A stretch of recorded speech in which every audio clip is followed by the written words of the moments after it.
మా మావగారు శాస్త్రం ఎక్కువ నమ్ముతారు.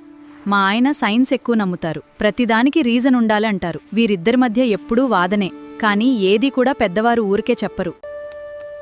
ఒరే బాబూ, బయటికెళ్ళేటప్పుడు ఈ నిమ్మకాయ పట్టుకెళ్ళు, నరదృష్టి తగలకుండా ఉంటుంది. అబ్బా నాన్న, ఇవన్నీ మూఢనమ్మకాలు. బాబూ, మన పెద్దలు ఏది చెప్పినా ఆలోచించే చెప్తారు. అబ్బా నాన్న, చందమామను చూపించి అన్నం తినిపించలేదా? నిమ్మకాయ వల్ల కలిగే లాభాలు చూసి ఆశ్చర్యపోతాడు.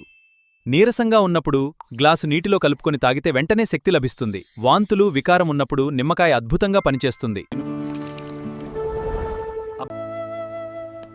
అయ్యా నాన్నగారు, నేను మిమ్మల్ని ఎంత అపార్థం చేసుకున్నాను. మీరు నా మంచి కోసమే చెప్పారని అనుకోలేదు.